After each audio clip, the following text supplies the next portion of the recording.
Cada entrevista, cada noticia, cada pregunta. Eso es lo que cuenta. Lo que cuenta. En solo una hora, Damaris Suárez te trae lo más relevante de la semana. Esto es Lo que cuenta. Bienvenidos. En esta próxima hora te traemos lo más importante, las noticias que marcaron la semana, análisis y entrevistas que no puedes perderte. Prepárate para estar informado, actualizado y listo para lo que viene. Comenzamos. Esto es Lo que cuenta. La semana en un minuto. ¿Y qué es lo más importante que ha ocurrido en esta semana que culmina este sábado 12 de julio de 2025?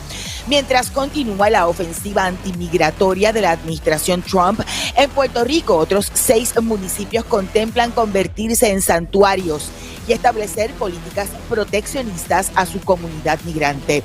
Ya Hormigueros y Aguadilla se han declarado ciudades santuarios. No así San Juan, municipio con una mayor cantidad de habitantes y con una nutrida comunidad de inmigrantes. En Chicago, la inesperada visita el martes de una docena de agentes federales al Museo Nacional de Arte y Cultura puertorriqueña ha provocado indignación y sorpresa. La llegada de los federales ocurrió unos días antes de la celebración del Barrio Arts Fest, uno de los eventos emblemáticos de la comunidad puertorriqueña en Chicago. El caso de Miguel Ángel González Varela, acusado de asesinar al agresor de su hija en medio de un incidente de violencia de género, ha provocado un amplio debate e indignación sobre la acusación radicada por el Ministerio Público. El padre fue inicialmente encarcelado tras ser acusado de asesinato en primer grado y apuntar con un arma de fuego a su yerno, y luego quedó en libertad bajo arresto domiciliario tras un juez acoger la rebaja de la fianza. El Departamento de Justicia ha hecho un llamado a confiar en el sistema tras recibir críticas de personas que alegan que el hombre de 60 años evitó que su hija fuera otra víctima de feminicidio. Expertos, por su parte, plantean que la violencia no se repele con violencia. Un posible aumento en el precio de la leche UHT de hasta 11 centavos por cuartillo podría concretarse en el mercado puertorriqueño para el próximo mes y medio, adelantó el presidente de Indulac, Francisco Oramas. La proyección, aunque no confirmada por la Oficina para el Reglamento de la Industria Lechera, conocida por sus siglas como ORIL, ya comienza a perfilarse como un hecho inminente para diversos componentes del sector que comparecieron a las vistas públicas convocadas como parte del proceso de revisión de precios. También se estima un posible aumento de 8 centavos en la leche fresca, lo que se discute justo en medio de las objeciones a la posibilidad de que se dé un aumento a la tarifa básica de electricidad. La fortaleza parece allanarse a la petición de los operadores del sistema eléctrico, ya que ha dicho que no hay otra posibilidad. La Junta de Control Fiscal detuvo la aprobación del contrato de 15 años valorado en $20,000 millones que el gobierno acordó en pasadas semanas con New Fortress Energy para el suplido de gas licuado a la mayoría de las instalaciones de generación del país. La Junta de Control Fiscal rechazó el viernes que haya aprobado en algún momento el contrato entre la autoridad de los puertos y la empresa privada para operar el terminal de gas, por ejemplo, en San Juan, en respuesta a expresiones que había hecho más temprano el zar de Energía de Puerto Rico, Josué Colón Ortiz. Este había dicho en reacción a la decisión de la Junta de Control Fiscal que el contrato original de arrendamiento había sido suscrito o avalado por la Junta bajo su política de revisión de contratos. El Comité de Recursos Naturales de la Cámara de Representantes de Estados Unidos llevará a cabo la próxima semana una vista pública titulada Puerto Rico's Fiscal Recovery Under Promesa and the Road Ahead. La vista fue convocada por el Subcomité de Asuntos Indígenas y de los Territorios para este miércoles 16 de julio a las 10 de la mañana. Y dos notas importantes: en un repleto Madison Square Garden, la irlandesa Katie Taylor venció por decisión mayoritaria a la puertorriqueña Amanda Serrano. Esta era la tercera ocasión que la boricua se enfrentaba a Taylor, cayendo en todas las ocasiones. Y ya comenzó con el sabor a Puerto Rico y en casa llena la residencia del Conejo Malo en el Choli. Los hoteles están abarrotados y todo tiende a indicar que este 2025 no solamente romperá récord en la llegada de turistas a la isla, sino que el Coliseo de Puerto Rico se posicionará entre los primeros del mundo en asistencia. El mundo en síntesis. Algunas notas del mundo en esta semana. Donald Trump anunció el sábado que impondrá a partir del 1 de agosto aranceles del 30% sobre la Unión Europea y México, dos de los mayores socios comerciales de Estados Unidos, en cartas publicadas en su cuenta en redes sociales. En su carta al líder de México, Trump reconoció que el país ha sido útil para detener el flujo de migrantes indocumentados y el fentanilo hacia Estados Unidos, pero dijo que no ha hecho lo suficiente para evitar que América del Norte se convierta, y cito, en un patio de recreo del narcotráfico. Estos aranceles se anuncian luego de que en la semana Trump amenazara con imponer aranceles a otros países, incluyendo a Brasil y también a Canadá. Y en medio de su enfrentamiento con Donald Trump, el magnate y ex asesor de lo que conocemos por sus siglas en inglés como DOGE, el Departamento de Eficiencia Gubernamental, Elon Musk anunció la creación de un nuevo partido político en Estados Unidos. El empresario tecnológico anunció la fundación del American Party después de criticar el Big and Beautiful Bill firmado por el presidente Donald Trump. Y bueno, a finales del pasado mes de junio se celebró la reunión de la OTAN, y los líderes de la OTAN confirmaron su compromiso de duplicar el gasto en defensa para el 2035. Yo quiero hablar un poco sobre lo que se dio en estos acuerdos y lo que eso significa, porque por ejemplo, en la declaración de la OTAN, y cito, dicen: los aliados se comprometen a invertir anualmente el 5% del Producto Interno Bruto en necesidades básicas de defensa, en gastos relacionados con la defensa, la seguridad de aquí al 2035, para garantizar las obligaciones individuales y colectivas. Cierro la cita. Conectamos con el profesor de Derecho, el licenciado Víctor García San Inocencio. ¿Cómo está, licenciado? Bienvenido a Lo que Cuenta. Buenas tardes, Damari, muchos saludos a ti, saludos a la audiencia en Lo que Cuenta. Muchísimas gracias por su tiempo, y leí esta semana una columna suya precisamente sobre lo que se decidió en la OTAN. Me gustaría un análisis en el balance de lo que significa este aumento en gastos de defensa que planteó la OTAN en esta reunión reciente. Bueno, significa en primer lugar que Europa, que está enjaulada gracias a esas fuerzas que impulsan el rearme, la militarización y la violencia con la violencia, va a tener que obligarse a empeñar el 5% del Producto Interno Bruto de cada país en gastos de defensa, lo que actualmente ni siquiera se aproxima al 2%. Eso lo que significa es que el modelo de Estado social ideado en Europa para después de la Segunda Guerra Mundial, que ha permitido disfrutar de educación y salud prácticamente gratuitos y otros beneficios sociales, probablemente esté destinado a seguir desapareciendo, y esta sería una estocada, un golpe de gracia. Así que vamos a ver esos países de la Unión Europea que están amarrados por la OTAN.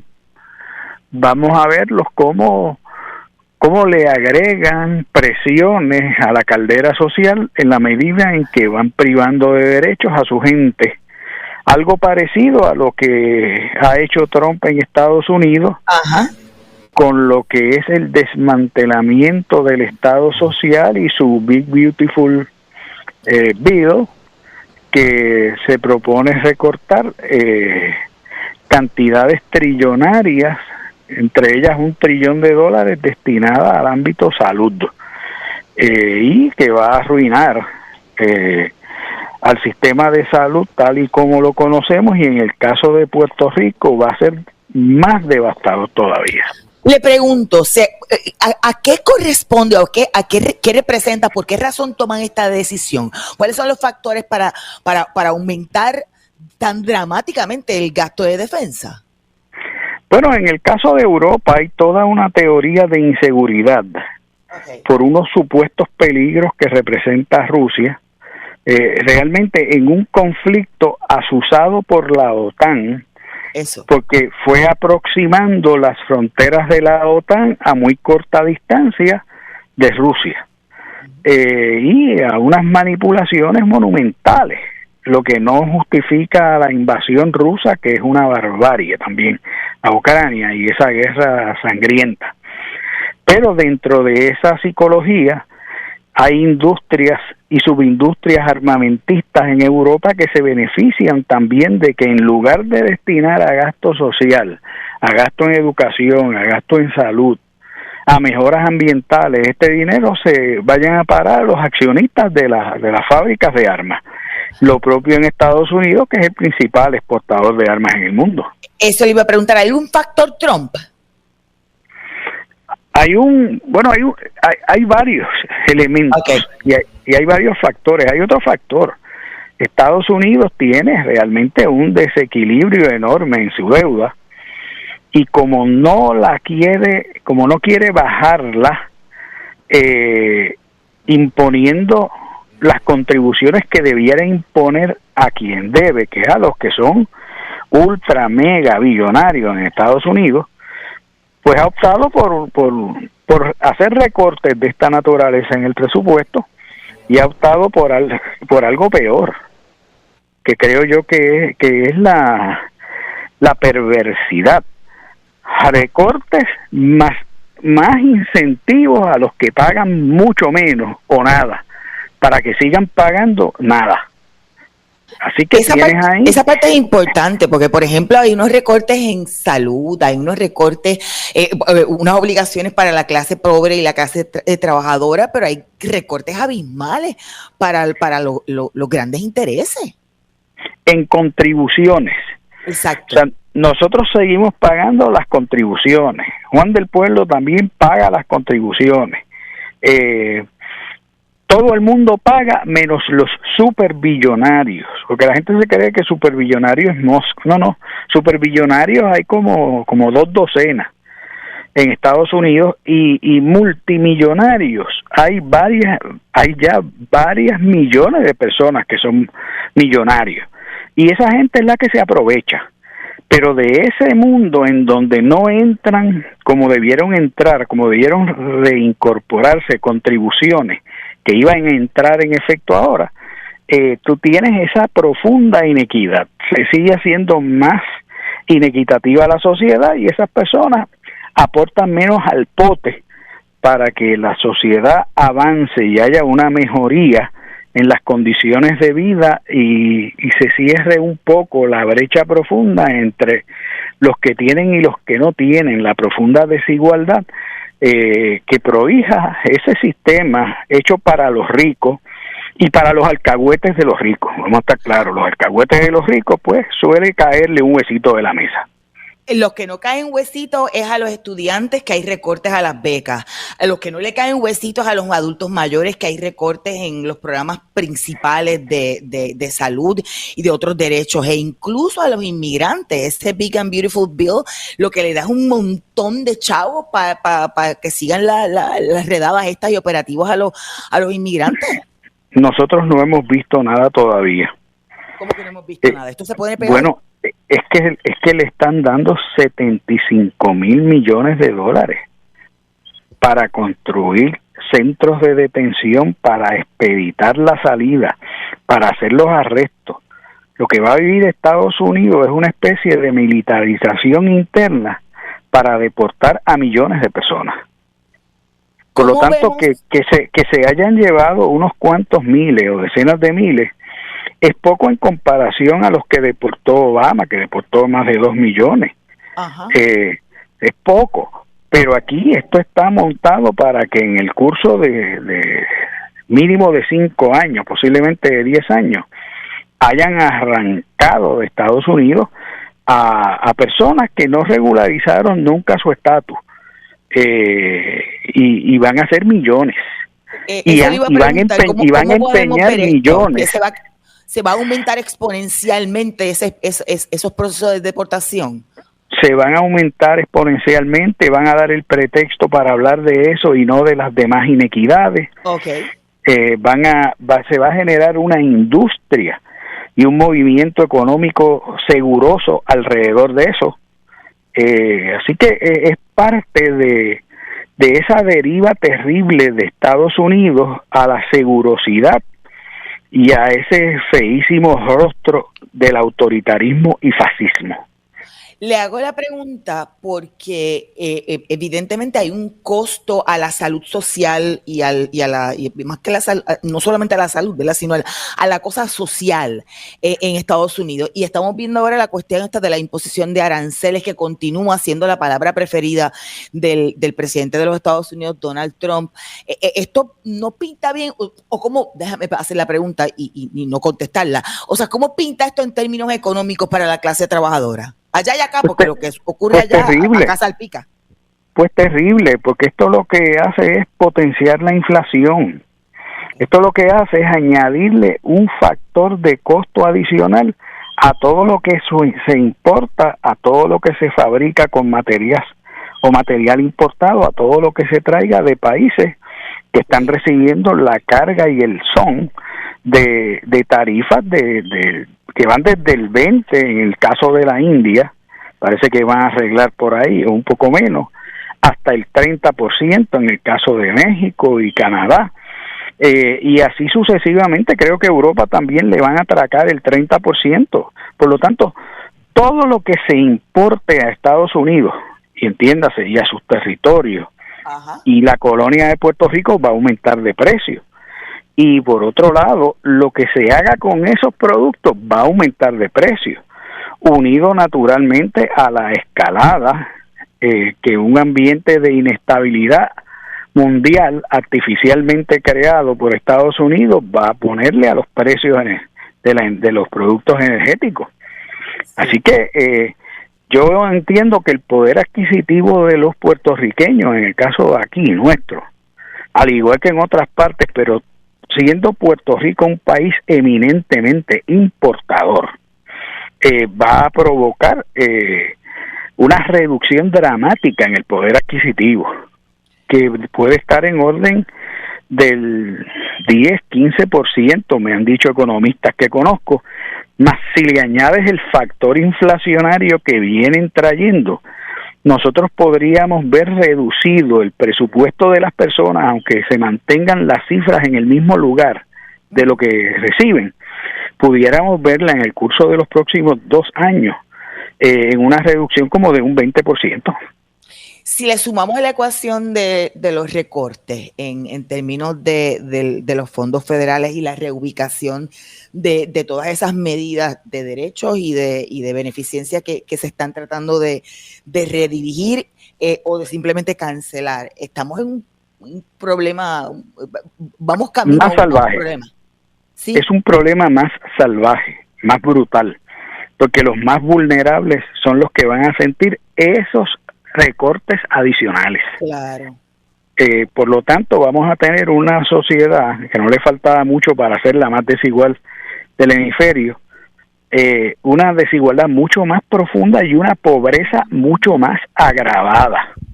Y eso a lo que apunta es a que pues se pueden catapultar de nuevo los factores migratorios. Sí. Y no va a haber Bad Bunny que pare eso. Mire, esta semana se dio una visita inesperada de una docena de agentes federales que se negaron a dar sus nombres, a decir de dónde venían, porque estaban allí en lo que le llaman el Museo Boricua, ¿verdad?, de Chicago, que realmente es el Museo Nacional de Arte y Cultura Puertorriqueña. Esto ha provocado la indignación, pero también la preocupación de latinos y de boricuas en los Estados Unidos por lo que eso representa. ¿Cómo usted lo ve? Bueno, yo creo que hay que tenerlo bien claro. Todo el que su apellido sea González, o Hernández, o García, o Suárez, es a los ojos de un sector monumentalmente racista que hay en Estados Unidos y que es cada vez mayor, una especie de amenaza o peligro, y por lo tanto se va a recrudecer más. Se van a recrudecer más las expresiones racistas contra todo lo que no sea ni responda a ese imaginario. Tú no has visto el gabinete de Donald Trump. Sí. Tú no has visto ese gobierno, no los has escuchado. No los has escuchado cómo se expresan o lo que sacan cada rato de las barbaridades que decían de la campaña y antes de la campaña. No nos llamemos engaños. Hay una partida de delincuentes que trataron de dar un golpe de Estado en Estados Unidos metiéndose al Congreso, que provocaron 6 muertes allí y que han sido exonerados prácticamente por Donald Trump y si no indultados. ¿Por qué? Porque es un tipo de violencia y crimen avalado a estas personas envalentonadas por un régimen autoritario que cada vez parece más un régimen fascista. Esto se parece cada vez más a la Alemania de Hitler, del 1934 al 36, justo antes de la Primera Guerra Mundial. Y pues como no se pueden tener campos de concentración ahora, va a haber centros de deportación.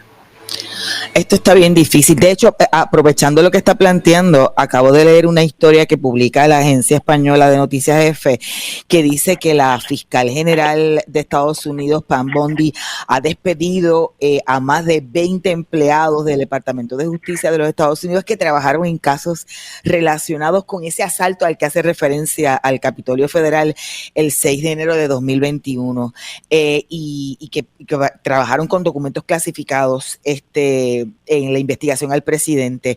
Incluyen abogados, personal de apoyo y alguaciles federales que fueron despedidos. El New York Times dice hoy que entre los despedidos se encontraban 2 fiscales que trabajaron bajo la supervisión del ex fiscal especial Jack Smith y que al menos otros 7 empleados despedidos eran personal de apoyo que asistía a los fiscales.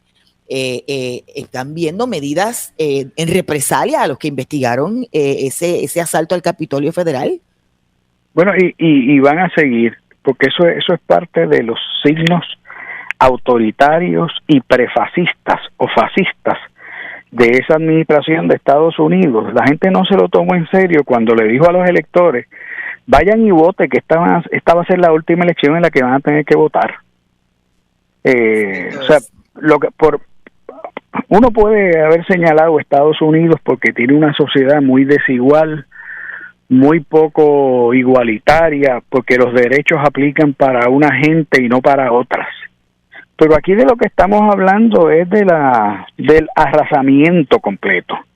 Y entonces, pues a mí me preocupa mucho que aquí en esta isla caribeña, a 1.500 millas de la Florida, de Nueva York, perdón, o a 1.200 de la Florida, haya una administración que le erige altares a Donald Trump en una alcahuetería para ser intermediario seguro de esos grandes intereses americanos. Y me perturba el hecho de que no aparenten reflejar la más mínima conciencia de lo que está pasando y nos va a afectar dramáticamente, porque es como si viviéramos en otro planeta. Lo que le hagan a un puertorriqueño en Estados Unidos nos lo hacen aquí también, y nos afecta a todos por esa relación de vida simbiótica que hay entre las comunidades puertorriqueñas en Estados Unidos y en Puerto Rico. Pero no hay conciencia de eso. Aquí se entretienen en darle contratos a diestra y siniestra para que sigan haciendo jaulas energéticas en Puerto Rico, para que sigan comprometiendo e hipotecándonos por años de años, y ni parpadean. Es una mezcla de cinismo, de ignorancia y de burralidad. Claro está, yo lo que quisiera poder es ver cuando Jennifer González va a inaugurar, va a cortar la cinta de la estatua de Donald Trump frente al Capitolio, porque ese va a ser el monumento cúspide de lo que es en el fondo el encubrimiento de una administración incompetente y profundamente corrupta. Aunque ella ha dicho que quiere estar alineada a las prioridades de la administración Trump. Sí, porque es que ella no se esconde. Ella no se esconde. Mira, la masacre energética que está ocurriendo en Puerto Rico con el gas natural, el contrato ese de 20 años que lo pararon por el momento, Lo vi, el hecho el hecho del monopolio portuario del gas y de que esté proponiendo gasoductos de nuevo, todo eso es parte de su alcahuetería. Algunos republicanos de allá que son inversionistas políticos de sus campañas y de los PACs que le dieron el dinero para hacer tóxica la campaña y calumniar a diestra y siniestra. Esa es la envoltura que nos trae este clima. Lo que pasa es que es tan incompetente que ni siquiera haya camino para ver qué más regala y qué más les regala a los amigos del alma y a los grandes intereses que están como quiera haciendo escante. ¿Qué le dice a usted, por ejemplo, esa decisión de la Junta de Control Fiscal de paralizarlo, de paralizar ese contrato? Pues mira, en el mejor de los escenarios, que se dieron cuenta que la incompetencia es tan dramática que los está arrastrando a ellos al precipicio del desprestigio absoluto. Ese es en el mejor de los escenarios. En el peor de los escenarios es que quieren encontrar y abrirle camino a algún amigo del alma de ellos para que hice. Oiga, y no quiero despedirme sin preguntarle, esta semana, el miércoles 16 de julio, a las 10 de la mañana, ha sido convocada por el Subcomité de Asuntos Indígenas y de los Territorios, pun intended, el Comité de Recursos Naturales de la Cámara de Representantes, unas vistas sobre el Puerto Rico's Fiscal Recovery Under Promesa and the Road Ahead. ¿Qué usted cree que va a ocurrir ahí? Nada. No, acuérdate que ese es el pacto del diablo. Eso fue un pacto de Obama con el Congreso republicano ante las súplicas de los intermediarios de la dependencia en Puerto Rico. Alejandro García Padilla, gobernador, y Pedro Pierluisi, comisionado residente, y eso es un pacto escrito con sangre. Ahí no va a pasar nada, le dará oportunidad a alguien a hacer aguaje o reclamar algo. Pero esa gente está clara, mientras le sirvan a los republicanos, aportadores y ricos, no hay problema. Si se desvían de eso, va a haber problemas. Rolando Emanueli decía aquí hace una semana que él ve bien lejos la posibilidad de que la Junta de Control Fiscal se vaya, a la luz de todo lo que ha ocurrido e incluso la letra de promesa que habla incluso de la reestructuración de la deuda. Todavía no se ha hecho lo de la Autoridad de Energía Eléctrica, así que usted y todavía no están los 4 presupuestos consecutivos. Ajá. Dicen que certificaron el de este año, pero otros años los habían certificado y borró el cuentamilla. Sí, porque la certificación tiene que ser cuando termine el año, no antes de que empiece el año. El presupuesto está balanceado si termina el 30 de junio balanceado. Y mira los chichones que le siguen saliendo. Mira el de esta semana. Las horas extra de los policías se deben millones y millones, por mencionar un asunto. O sea, esto es que solo iguala a la irresponsabilidad del gobierno la incompetencia del gobierno. Es un empate entre ambas, pero es un empate por lo más alto. Y es terrible. Gracias, licenciado, que tengo que hacer la pausa de rigor. Escuchaban al profesor de Derecho, ex representante e investigador, el licenciado Víctor García San Inocencio. Y tú recuerda que nos puedes encontrar en las redes sociales como Lo que Cuenta con Damaris Suárez en Facebook, en X, en Instagram, en Threads y en YouTube. Allí último, en YouTube, puedes ver y escuchar todas las ediciones de Lo que Cuenta. Además, los lunes a las 7:30 de la mañana nos retransmiten, nos conectamos desde Radio Casa Pueblo. Vamos a una pausa. Escuchas Lo que Cuenta. Análisis, noticias y entrevistas. Conducido por la periodista Damaris Suárez. Lo que Cuenta regresa en breve. Mientras otras persiguen la noticia, nosotros nos llega la información de primera mano. Por eso, no hay mejor que Radio Isla 1320. Somos el sentir de Puerto Rico. Las historias que están en boca de todo Puerto Rico las tiene Radio Isla 1320 en Facebook. Síguenos, dale like y comparte todo el contenido que solo te ofrece Radio Isla 1320. Somos el sentir de Puerto Rico. Aquí no repetimos entrevistas en la última hora del noticiero. Aquí damos hasta el último detalle en vivo. Las noticias que quieres, cuando las necesitas. Cuando las necesitas. Radio Isla 1320, el sentir de Puerto Rico. No rompas la cadena. Mantente conectado a Radio Isla 1320. Somos el sentir de Puerto Rico. Radio Isla 1320 te ofrece la información más actualizada. Por eso estamos en vivo todos los días por YouTube. Todos los días por YouTube. Búscanos como Radio Isla TV y accede a la programación más reciente. Radio Isla TV en YouTube. Búscanos ya. Radio Isla 1320. Somos el sentir de Puerto Rico. ¿Te vas de viaje? Llévate la mejor programación a donde quiera que vayas. Descarga nuestra aplicación Radio Isla Móvil. Radio Isla Móvil. Activa las notificaciones y accede a todo el contenido exclusivo que solo te trae Radio Isla 1320. Somos el sentir de Puerto Rico.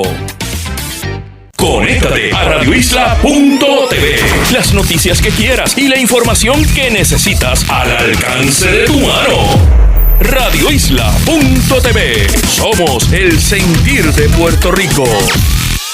Cuando se trata de contenido, aquí tenemos el paquete completo. Noticias, entrevistas, análisis, coberturas, datos verificados y, sobre todo, pasión por la noticia. Radio Isla 1320, informando al pueblo siempre. Somos el sentir de Puerto Rico. Aquí se establecen las bases de lo que dicta el periodismo. Periodismo. Aquí no tenemos miedo a buscar la verdad. Cuando la noticia surge, Radio Isla 1320 es la primera que te ofrece los detalles. Radio Isla 1320. Somos el sentir de Puerto Rico. Entender mejor los temas de actualidad o simplemente estar al día en tiempo récord. En solo una hora, Damaris Suárez te trae lo más relevante de la semana. Esto es Lo que Cuenta. Seguimos en Lo que Cuenta, el resumen de las informaciones más importantes de la semana en solo una hora, con análisis, entrevistas y mucho más. Esto es Lo que Cuenta. Titulares. Continúan las intervenciones contra migrantes, repudian presencia de oficiales de inmigración en el Museo Boricua de Chicago. Otros 6 municipios acá en Puerto Rico ponderan convertirse en ciudades santuarios. Causa indignación caso de padre acusado de matar a nuero por maltratar a su hija. Justicia pide confíen en el sistema.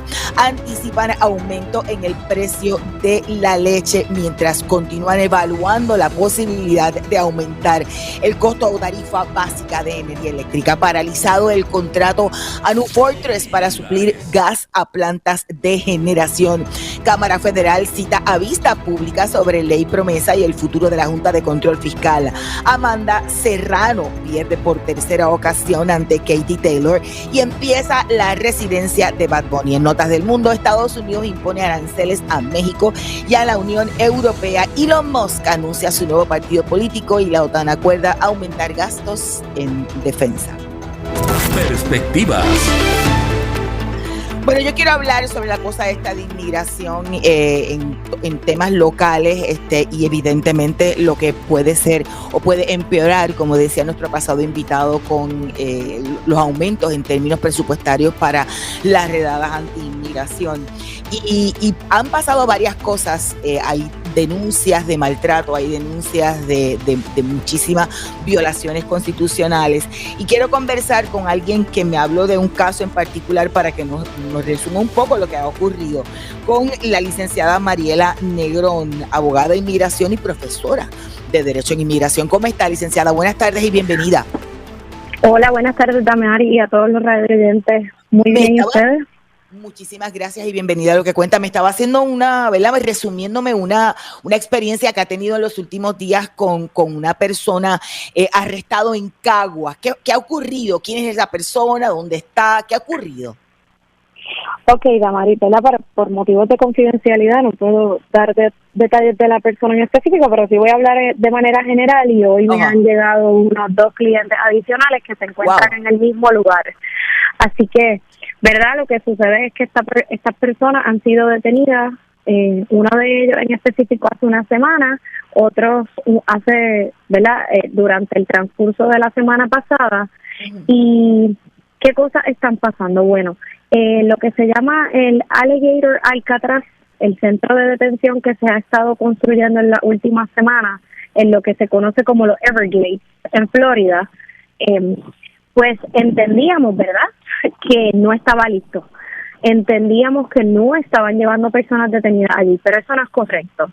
Hay un sinnúmero de personas allí. Se entiende que hay unas aproximadamente 5,000 camas que no están llenas todavía, y donde se espera que una vez estén llenas esas camas es que van a empezar a procesar y a entrar en el sistema de ICE a los detenidos que tienen allí. Espérese un momentito. Hay 5,000 camas, no están llenas, pero tampoco están procesando los que... Y están utilizándolo. Están enviando gente allí. Correcto. Están enviando personas ahí, los documentos de transferencia dicen que los van a llevar al centro de detención en Chrome, y de momento cuando los bajan del avión, los llevan directamente en un bus a lo que es el Alligator Alcatraz, un área aislada, que son casetas de campaña, toldos o carpas, que dentro de esas carpas hay unas jaulas, y en esas jaulas hay unas camas literas, y así los van dividiendo por jaulas a las personas dentro de esas carpas. Esas personas, tengo uno de mis clientes que fue detenido el sábado pasado y llevaba una semana sin acceso a una ducha. Llevaba una semana con la misma ropa, sí. No lo dejaban bañarse, no lo dejaban asearse de ninguna manera, solamente le dejaban ir al baño, ¿okay? Hoy le dejaron ducharse, y cuando le pregunto si le dieron algún tipo de ropa, lo que le dieron fue una t-shirt, una camiseta. Lo demás tuvo que ponerse lo mismo que tiene porque no tienen más nada. El día que los llevaron a ese centro de detención, los dejaron desde las 10 de la noche del miércoles hasta las 3 de la tarde del jueves en una guagua, sin acceso a baño, sin comida, sin bajarse, sin nada, esperando allí para que los pudieran bajar porque las camas no estaban listas. Así que las condiciones en las que están estas personas son infrahumanas, son denigrantes y violan todo tipo de derecho humano. Es inconcebible que el gobierno federal tenga personas detenidas y que no los deje ni siquiera asearse en una semana. ¿Usted ha tenido la posibilidad de conversar con sus clientes? Pregunto porque se supone que haya un acceso de, ¿verdad?, de cliente a abogado, un derecho de tener una representación. ¿Ha habido esa comunicación o esto es por tercero? Los primeros 6 días fue a través de terceras personas, familiares o amigos con los que lograron comunicarse, y en el día de ayer logré comunicarme con mi cliente porque me llamó. Aparentemente no le están restringiendo las llamadas, pero no están ¿verdad? Pasa una semana en lo que mi cliente se puede comunicar conmigo, aun cuando no hay una restricción absoluta de llamadas, pero eso se da cuando llegan a ese centro, no en el proceso de la transferencia. En el proceso de la transferencia hay derecho a una sola llamada cada 3 días.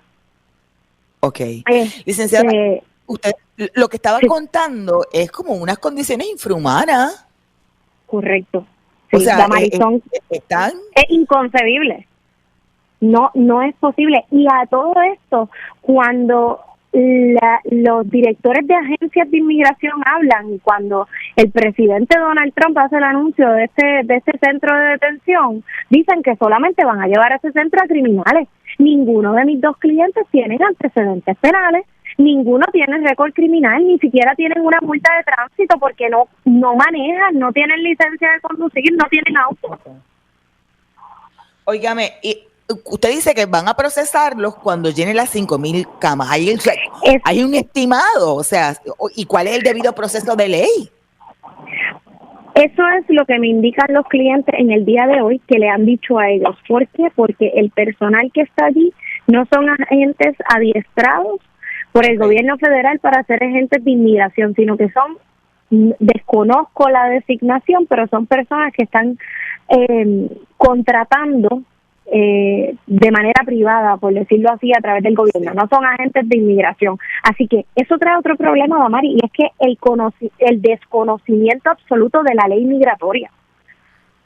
Porque ¿qué podemos esperar de una persona que ni siquiera ha sido adiestrada el mínimo para pertenecer a la agencia de inmigración, si los que aparentemente están adiestrados desconocen la ley, desconocen los procesos?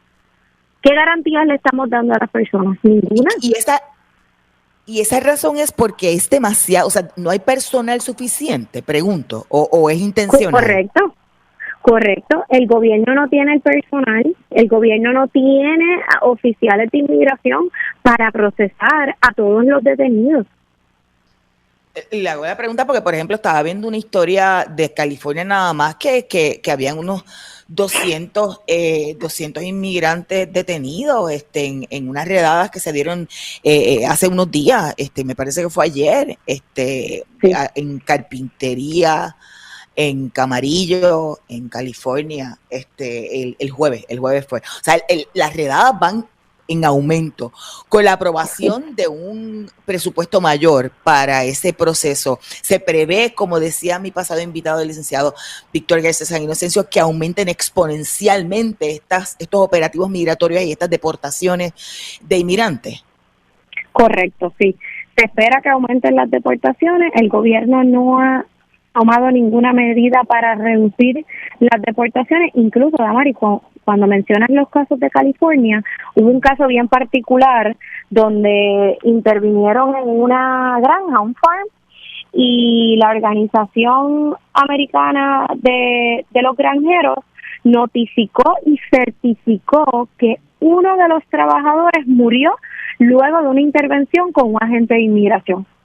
Por lo tanto, hicieron una detención donde desconozco los detalles si hubo resistencia o no de parte del trabajador, pero luego de la intervención, por los golpes que recibió, el trabajador falleció. Wow. Aquí hubo esta semana pasada el anuncio de una querella contra alguien que salió herido en una redada. Sí, también. ¿Ha habido en Puerto Rico ese tipo de casos también entonces? Sí, lo ha habido.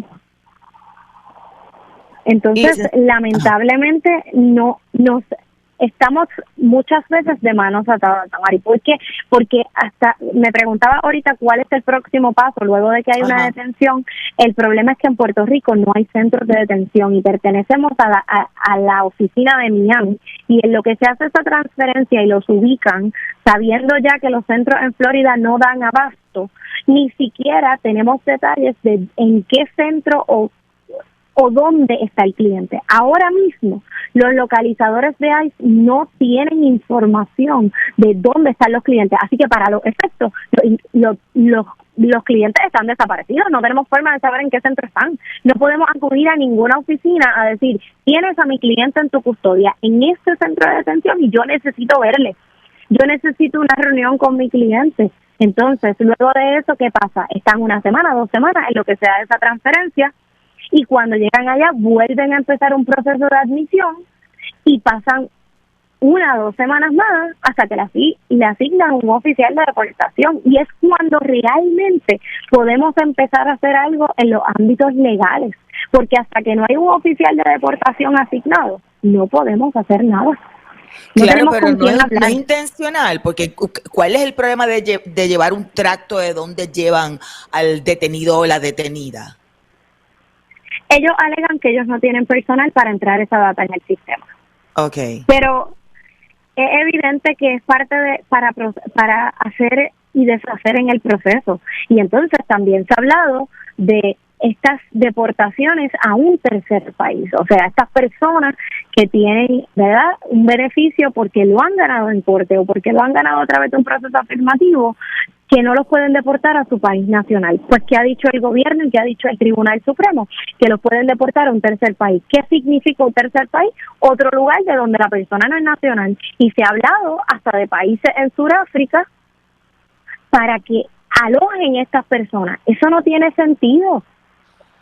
Bueno, no tiene sentido y es hasta inhumano como yo voy a enviar a una persona a un país donde no tiene nadie, donde no tiene donde no es su país de origen, ni tiene familia, ni trabajo, ni nada. Correcto. ¿Hay alguna, obviamente está en el proceso de muchas demandas en los tribunales? ¿Usted ve que haya un detente? Una jueza ordenó algo en California de la detención de los inmigrantes, pero obviamente esto va a llegar, todos los casos van a llegar al Tribunal Supremo. ¿Usted ve que puede haber luz al final del túnel para validar los derechos de los inmigrantes en el proceso? ¿O lo ve lejos?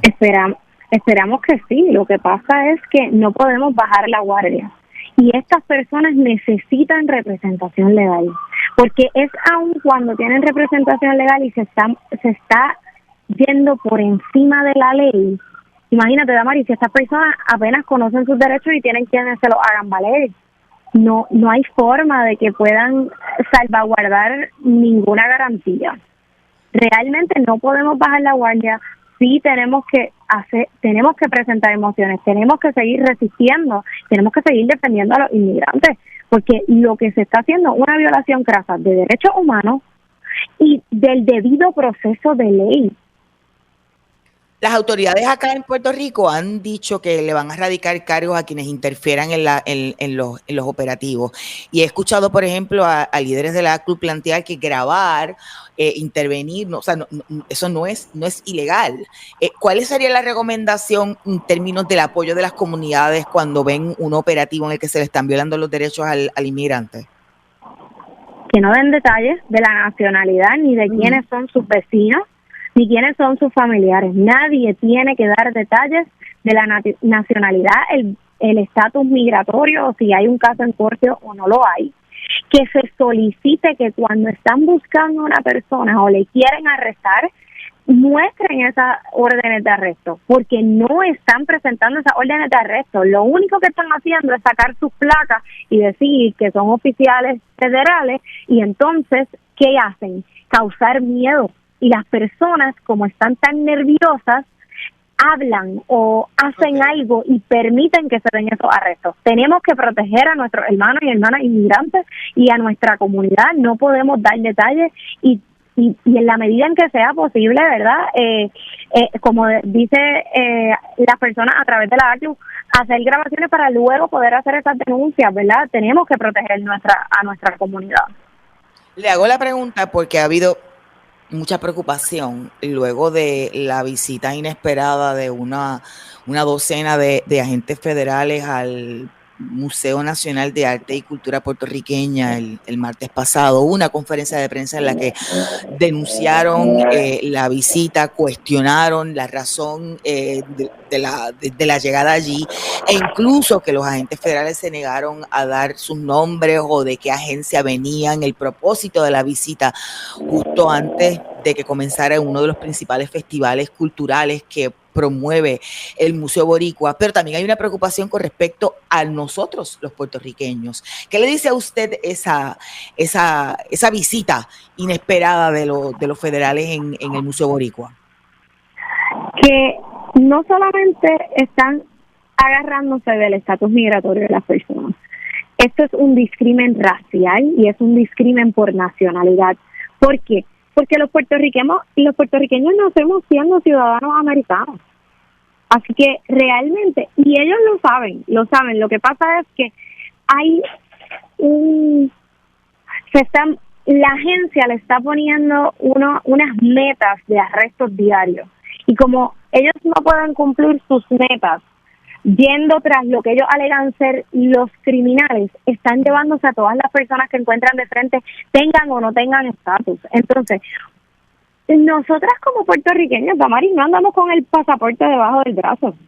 ¿Cuántas veces sacamos el pasaporte de nuestra casa al año? Si no vas de viaje, no lo sacas en ningún, o sea, si no vas de viaje internacional, no lo sacas de tu casa. Así que entonces ellos dicen, no tienes estatus, hablas español, te ves de tal forma, te ves inmigrante, te ves mexicano, tienes acento, por ahí te llevé. Y eso no es un discrimen racial, es un discrimen por nacionalidad. Están haciendo lo que llaman el racial profiling, ¿verdad? Correcto. En el caso de la comunidad de Chicago, ¿ha habido una respuesta comunitaria? ¿Usted cree que también en otros lugares se ha dado ese tipo de respuesta comunitaria? En Puerto Rico, por ejemplo, vi una situación que se dio en Baldrige, además de otros lugares, ¿verdad? Y he visto cosas en las redes sociales. Y estoy viendo una historia que hoy sale de un boricua que trabaja en el área de Santurce, también planteando el asunto comunitario. ¿Usted lo ve? Definitivo. Yo creo que se ven ambas cosas. Muchas personas protegiendo a sus vecinos, a la gente que pertenece a su comunidad, pero también se han visto casos, Tamari, en donde hay un tipo de revancha o represalia en contra de la gente de su comunidad. Sí, yo he escuchado historias donde, por ejemplo, una pareja tuvo una discusión y una de las personas le llamó a inmigración, bajo coraje, ¿verdad? Y sí podemos tener coraje con nuestra pareja, con nuestros familiares, con nuestros amigos, con nuestros compañeros de trabajo, pero llegar a ese punto, ¿verdad?, deja mucho que decir. Y realmente muchas personas no están conscientes de las situaciones que viven los inmigrantes en su país, porque montarse en una embarcación que apenas puede ser que ni siquiera tenga un motor y cruzar un río con un coyote, arriesgando su vida, arriesgando la vida de los hijos menores de edad, deja mucho que decir de las situaciones que estaban viviendo en su país. Así que tenemos que estar bien conscientes de eso. No es, ¿verdad? No es humano reportar personas por situaciones personales a las agencias migratorias.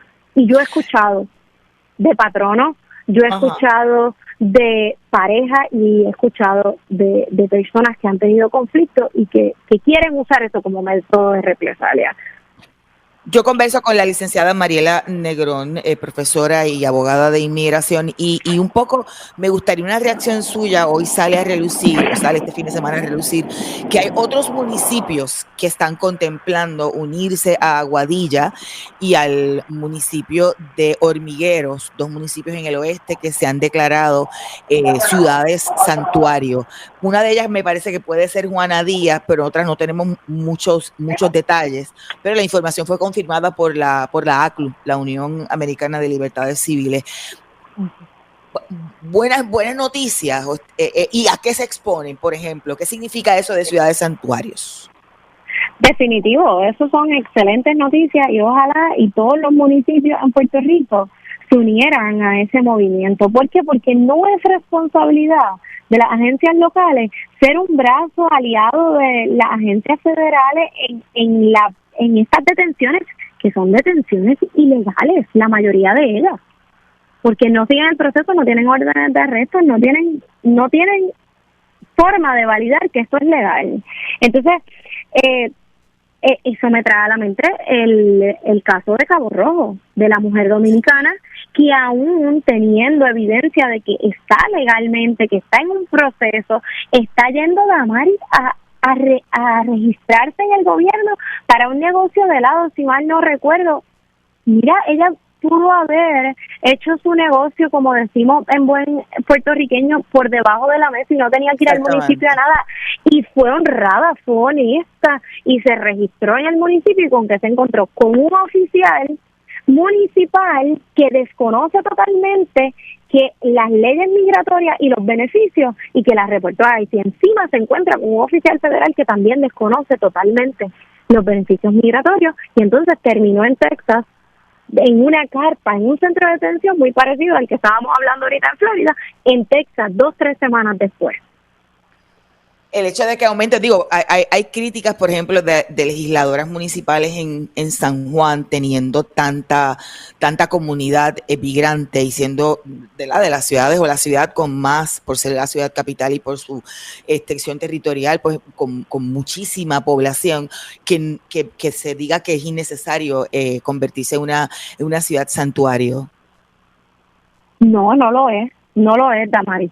¿Por qué? Porque estas personas son parte de nuestra comunidad, porque estas personas aportan a la economía, porque estas personas son las que día a día hacen que nuestro país siga adelante, que la agricultura funcione, que la construcción funcione.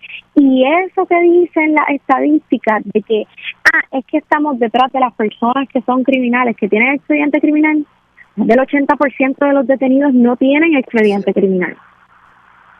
Y quizá un poco para en los 2 minutos que nos quedan, ¿qué debe saber una persona migrante al momento de ser detenida? Si está en su residencia, si está en un vehículo. Yo he visto, por ejemplo, en Estados Unidos que les rompen el cristal al vehículo y se llevan a la persona. ¿Cuáles son esos derechos de un proceso que tenga... que siga el debido proceso de ley? Bueno, primero que todo, si la persona está, ¿verdad?, en su casa y el oficial toca la puerta, es importante preguntar quién es y si se identifica como un agente federal o de ICE, pedirle que se identifique a qué viene. Y si dice que viene a hacer un arresto, que pase por debajo de la puerta la orden de arresto.